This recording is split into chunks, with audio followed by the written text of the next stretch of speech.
Welcome, modern day mystics, fellow truth seekers, James and Justin, back again with another reaction video. Now, it has been a long time since we've done a Surah reaction. This will be our third. A lot of you guys have really enjoyed these. So this one is done by Omar Hisham Al Arabi. Very popular. This one is ar-rahman, be heaven. I think it's chapter 55. We actually had it written down here. Chapter 55 in the Quran, and it means the most how do you say that? Beneficent. Generous. Good. Yes. Yeah. So hopefully you guys like our reaction to this video. Let's dive in.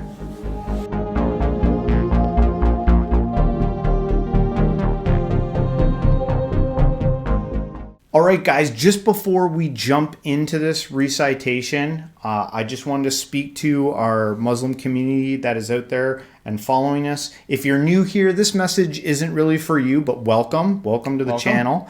But for you guys who have been following us now for a while, you constantly give out, ideas for reactions and stuff to look at, and we love that. But also know that we provide content almost every day, and we are a holistic channel that tries to cover many faiths and see what people believe all around the world.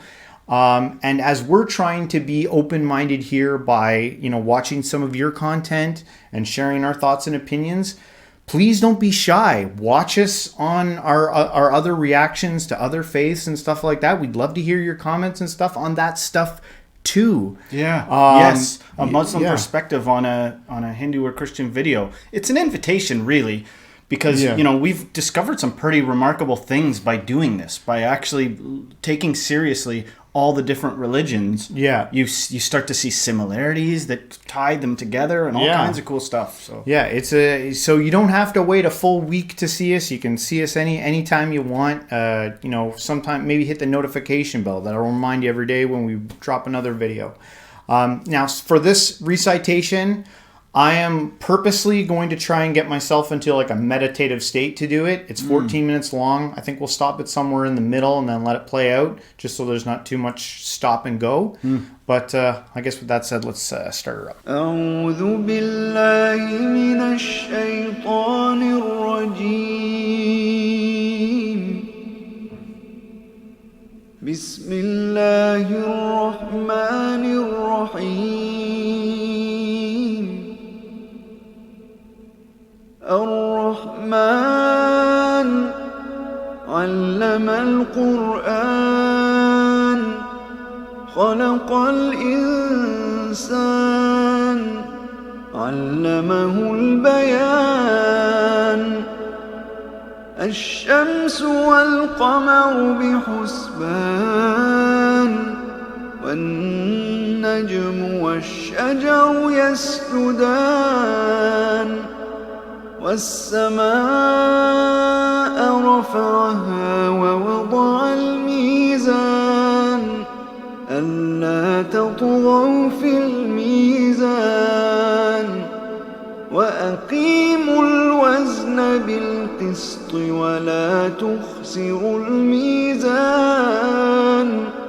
والأرض وضعها للأنام فيها فاكهة والنخل ذات الأكمام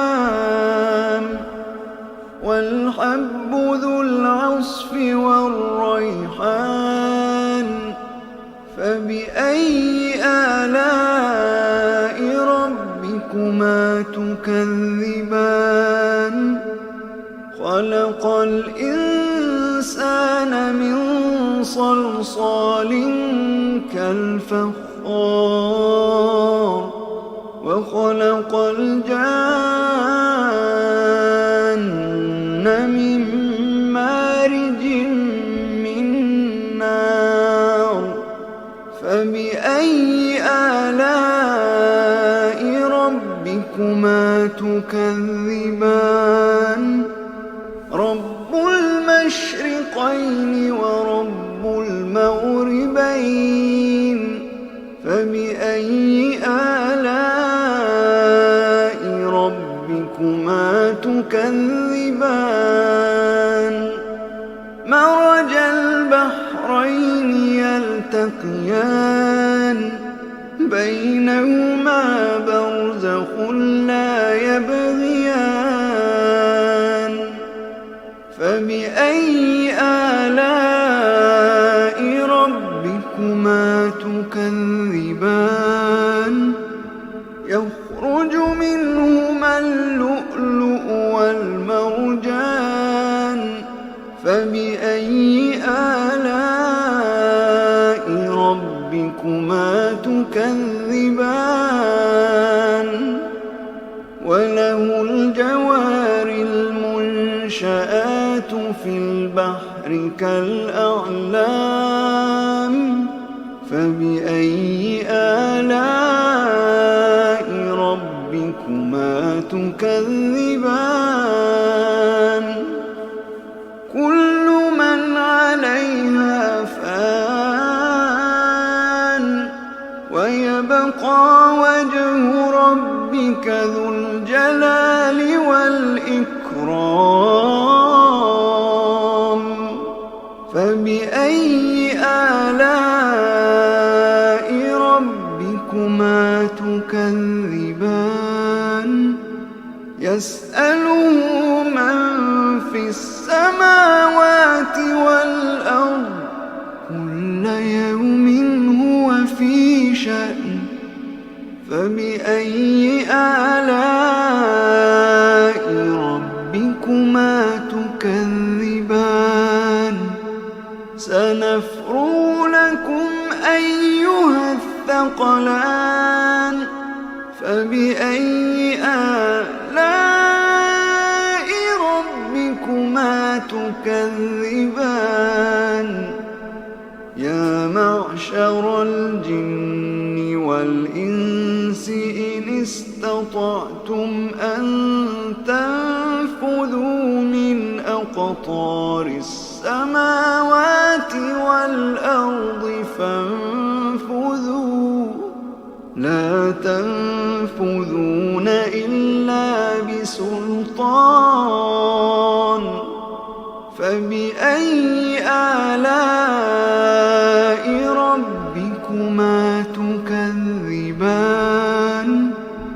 يرسل عليكما شواظ من نار ونحاس فلا تنتصران فبأي آلاء ربكما تكذبان فإذا انشقت السماء فكانت وردة كالدهان فبأي آلاء ربكما تكذبان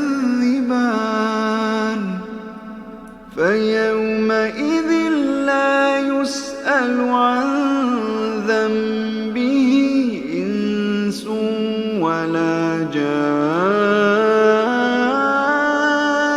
So I just stopped it there because I figured maybe we could switch. Maybe the last part I can try to get something out of it because I was trying to read what it said, right? Sure, yeah. And then you could get a chance to read what it said. I feel like I'm almost getting, this is the third one that we're doing. I feel like I'm getting more out of it the third time with my eyes closed because I find sometimes when you're trying to read something and sometimes it can be too much. I can't, because as you're following along on the screen, it'd be different if I knew the lyrics in my head, but that also could be a problem too. I actually like the fact that I don't necessarily know what's being said because I feel like it's putting me into a state. Right. And as I was doing it, I could start to feel the tension in my shoulders. And we've been looking at a lot of different faiths and stuff lately, and this theme of letting go has been coming. Oh, you were letting it go. You let one rip when you were getting all relaxed. Oh, shush.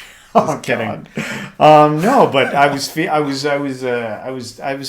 could feel it in my chest. And I think that's something that whether it's God or Allah, they can speak through the wind. They can speak through everything at you, and I was just kind of enjoying it there, you know. Well, and it was very beautiful, very beautiful. I think that there's some people that are probably going to be like, amen, or whatever the word is, you know, like agree with what you're saying. Yeah. I was shooting the camera some cheeky looks because some of the messages in here, first of all, I have a struggle to pay attention sometimes. I can be looking right at something and be like, wait, I wasn't even reading. What does it say?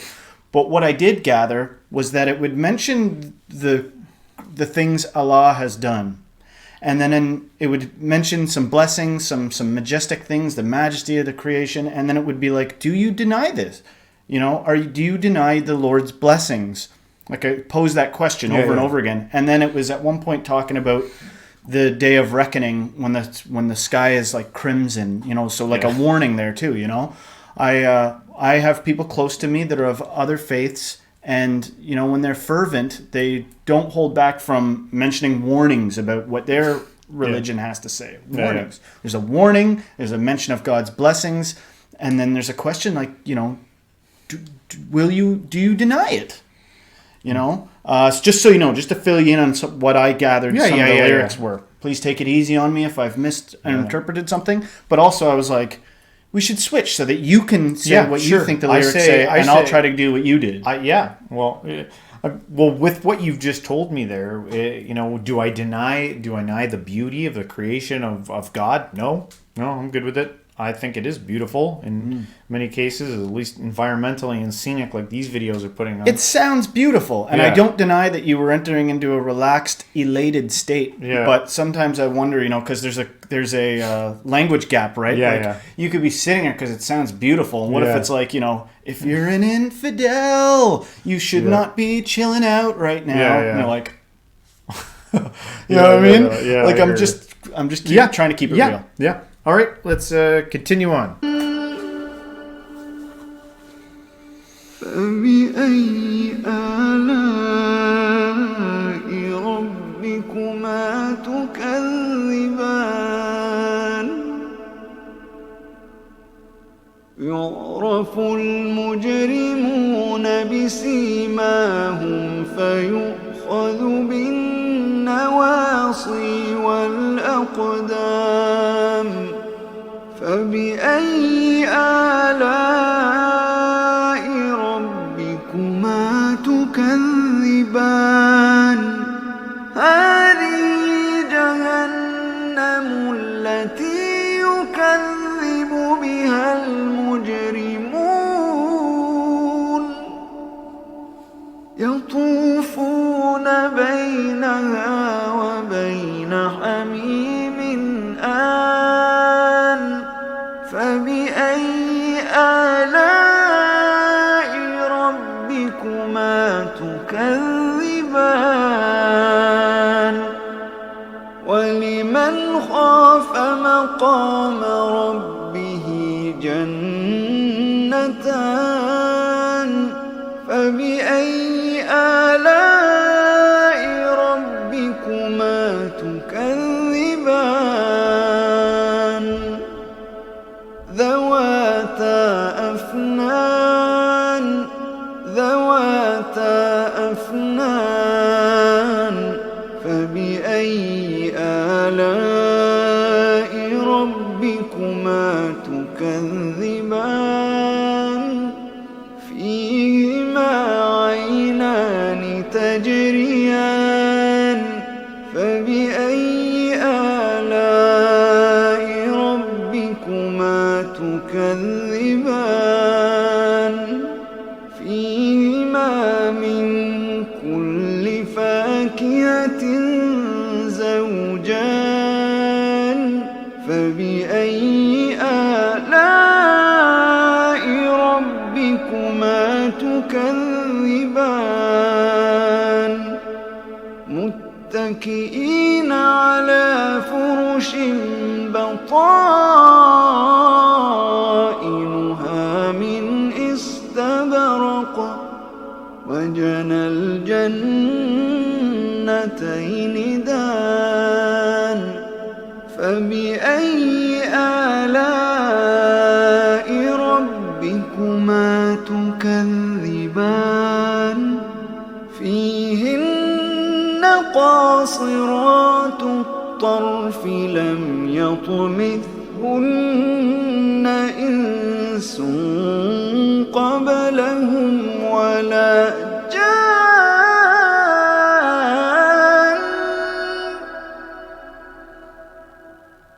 فبأي آلاء ربكما تكذبان كأنهن الياقوت والمرجان فبأي آلاء ربكما تكذبان هل جزاء الإحسان إلا الإحسان فبأي آلاء ربكما تكذبان ومن دونهما جنتان فبأي آلاء ربكما تكذبان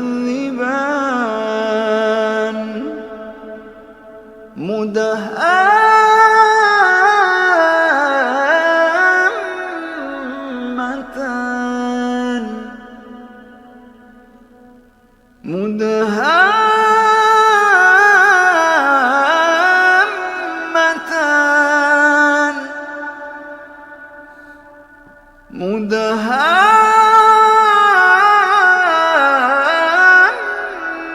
مدهامتان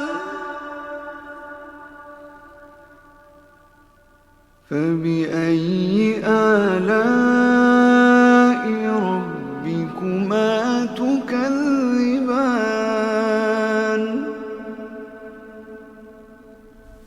فيهما عينان نضاختان فيهما عينان نضاختان فبأي آلاء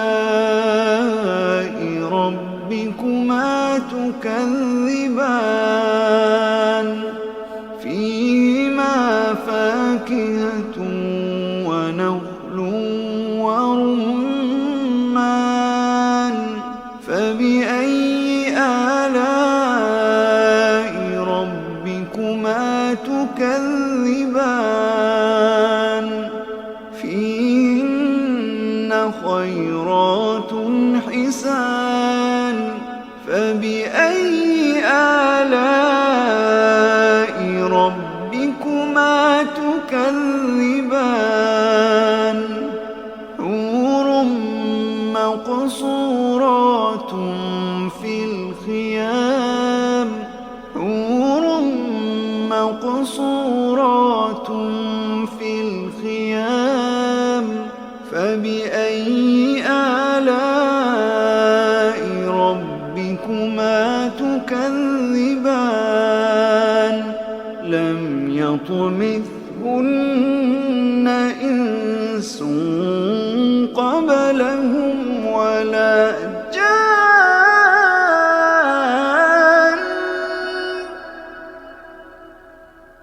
فبأي آلاء ربكما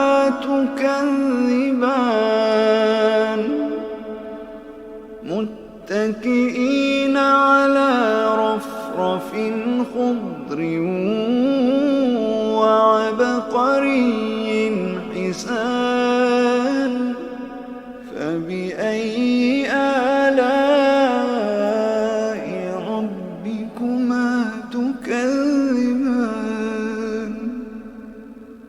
فبأي آلاء ربكما تكذبان تبارك اسم ربك ذي الجلال والإكرام.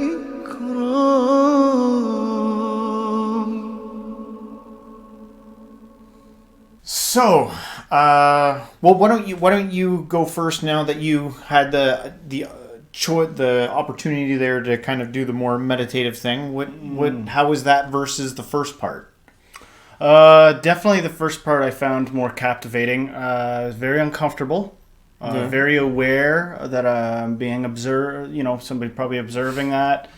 My back kind of hurts now. I was uncomfortable, very unpleasant. But I'll say at one point, a lot of imagery sprung to mind, probably because of the imagery I was watching before I started of nature. And I'm not a nature person. Like, I'm not a nature guy. I like simulated nature. I like indoor forests, But for some reason, I was thinking of clouds, and colorful skies and that sort of thing. I really was trying to just relax and get out of my head. Yeah. But I was thinking about a lot of different things.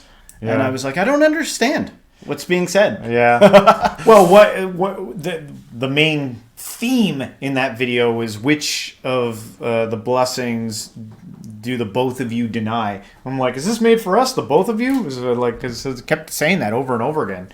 Which blessings the both of you deny? I thought it was, do you both deny? Yeah. Yeah. Right. What do you both deny or something like that? But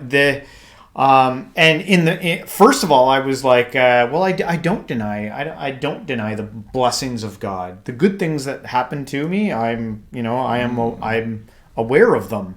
But then I thought a little bit harder about it, and I'm like, maybe there is a time where I do deny the blessings, and that's probably when I'm too focused on myself or my own personal struggles. So it's easy to deny all the amazing great stuff that happens to you when you're in a state of unthankfulness or you're caught complaining about terrible things that are happening to you. And so guilty of both in that state. I think that it's actually possible to deny the gift of humility, being humiliated. I think it's possible to deny that as a gift. Like, there's something to me that for some reason irks me about even self-defense. I think about Jesus when he was on trial with Pilate, and like we talked about earlier, and the fact that Pilate was like, defend yourself, and Jesus like didn't even defend himself. Or the idea of if somebody's coming and saying like, this is meant right for you, what is it? What thing are you denying it? And the first thing you said, which I think is like typical and normal attitude, is I don't deny blessings. Yeah. I'm like, something irks me, and I've got the same weakness, by the way. This is hypocritical. But when somebody's like, no, I'm aware of the good things, it's like, just accept what I'm saying. I've noticed this about you, and I'm saying you're not grateful. Yeah. There's something about me that has a bleeding heart for the accuser, actually. And not necessarily the person like, oh, I don't deny anything. Yeah. I don't know what that is, man. Maybe that's just like some, shaitan part of me or something like that. I don't know. But it's like, sometimes because so many times the barrier is knowing better already. So many times the barrier for something to go in to enrich someone's life is like, I already know. Or I'll figure it out on my own. You're not going to tell me. Yeah. Which is just, this is so human. It's like sometimes things are crafted in a reverse psychology way so that it'll go in. Like, whatever you do, don't clean the room. Well, now I'm definitely cleaning the room. Like, we're that frail humans that we can't take someone else's influence. We have to come up with it on our own. Yeah. Psychologists take this approach. They're like, you talk more. And the person talks and talks and talks till they solve their own problems. The psychologist was like, this is what you need to do. This is your problem. This is your issue. Most normies are going to like, I don't like that. Yeah. Because we want to think I came up with it. No, I figured it out. No, I know. Yeah, no. But is that not satanic? Yeah, no, I hear you. I think you're making a good point. This was an interesting one. The person who did the recitation has a fantastic voice. Yeah, I was like, it is a good voice. Yeah, I was like I wanted to like groove, and I'm like, people probably think that's disrespectful, but I like wanted to like do that. Can you groove in the spirit? Because I could feel what he was doing there. Any men that do recitations? Just curious. Or sorry, any women? I mean. Oh yeah, let us know in the comments. Are there women recitations? We've only covered guys doing recitations. I'm gonna have to look that up. Super interesting. Yeah. So yeah, guys, this is only our third man, and yeah, we got lots of other content on the way coming for you guys. Hopefully you liked our reaction here. If you did, don't forget to hit the like, subscribe, share it with a friend, and everyone until next time, stay spiritual.